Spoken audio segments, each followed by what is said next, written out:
সেদিন আমরা রওনা দিয়েছিলাম একটা মহতী উদ্দেশ্যে, একটা ধর্মীয় পুণ্যস্থানে। সেটা মহাতীর্থস্থানও বলা যায় এক প্রকার, আর আমাদের ধর্মীয় পবিত্র স্থানও বলা যায়, যেখানে ভগবান বুদ্ধের শিষ্য মহাশ্রাবক অগ্রশ্রাবক, আমাদের বৌদ্ধ ধর্মের মহাশ্রাবক অগ্রশ্রাবক বলতে উনি অনেক বড় একটা ধ্যানী বা উনি অনেক জ্ঞানী মানুষ। আমাদের বৌদ্ধ ধর্ম, বুদ্ধ অর্থ হচ্ছে জ্ঞানী। তো আমাদের মহাজ্ঞানী ধর্মতীর্ষ ভান্তে আমাদের মহাগুরু, উনি আমাদের রাঙ্গামাটি লুম্বিনীতে রয়েছেন। ওনার বিহারে গিয়ে আমরা মহিলা সংগঠনের কয়েকজন, আমরা সবাই মিলে সবসময় কিছু না কিছু ধর্মীয় কাজে লিপ্ত থাকি। আমাদের উদ্দেশ্য হচ্ছে জাতি ধর্ম নির্বিশেষে সবাই একসাথে একত্রে সম্মিলিতভাবে কাজ করা। তো আমরা পুণ্য সঞ্চয় করা।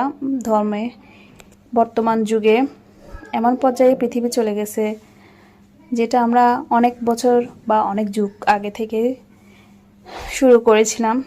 কিছু ধর্মীয় উদ্দেশ্যে নিজের একটা মহিলা সংগঠন করেছিলাম, যেখানে শুধু মহিলারাই কাজ করি। আমরা সব সময় একসাথে ভালো মন্দ শেয়ার করি একে অপরের সাথে।